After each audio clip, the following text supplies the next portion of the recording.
Bonsoir. Ce soir, c'est Mamie qui raconte. L'histoire de Gontran, l'écuyer endormi. Il y a bien longtemps de cela, vivait à la cour du seigneur Guillaume de Haumur un bel écuyer au cœur vaillant. Il rêvait d'être fait chevalier et avait tout pour le devenir. Il était fier, courageux et savait se battre comme personne. Mais Gontran, car c'était son nom, souffrait d'un mal curieux.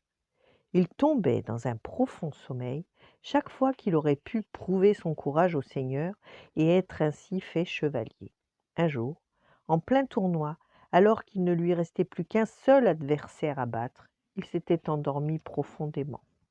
Au beau milieu d'une bataille, alors qu'il venait d'affronter 20 guerriers d'un château ennemi, il s'était assoupi tout d'un coup. Son camp l'avait emporté grâce à lui, mais c'est Paulus, qu'il détestait, qui avait été fait chevalier. La récompense lui échappait toujours au dernier moment, et Gontran se désespérait. Resterai-je toujours écuyer à cause de cette malédiction se lamentait-il.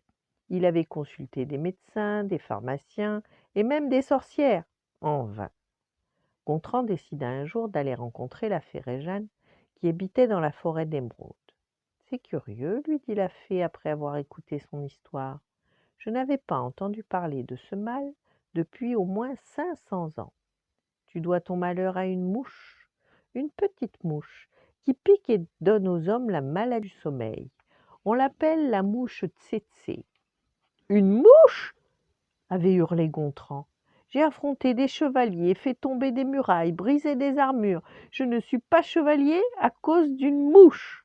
Oui, oui, une petite mouche, mais sa piqûre est très puissante et il ne faut pas sous-estimer ainsi les petits. Ta volonté seule pourra lutter contre son venin. En attendant, je te donne un cheval magique. Il s'appelle Samson, et tant que tu seras dessus, tu ne t'endormiras pas. Gontran était reparti avec Samson vers son château. C'est vrai que tu es magique, disait-il. Il me semble que tu galopes à la vitesse du vent, et je me sens encore plus fort avec toi. À peine avait-il passé la colline qu'il vit devant le château de son seigneur un dragon terrifiant qui crachait du feu.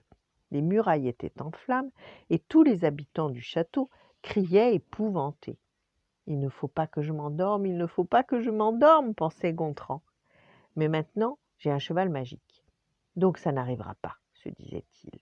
Et il alla bravement affronter la bête.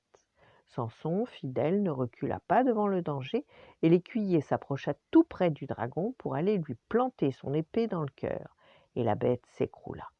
J'ai vaincu le dragon, et j'ai vaincu la mouche tsetse, pensait Gontran en souriant.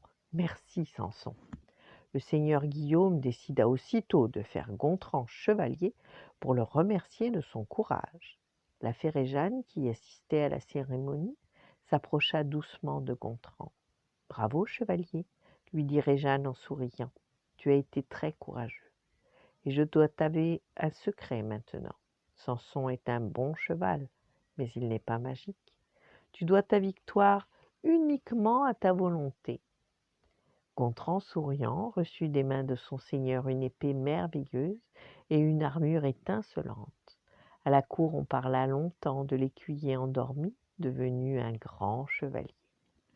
Voilà, bonne nuit, faites de beaux rêves et à demain.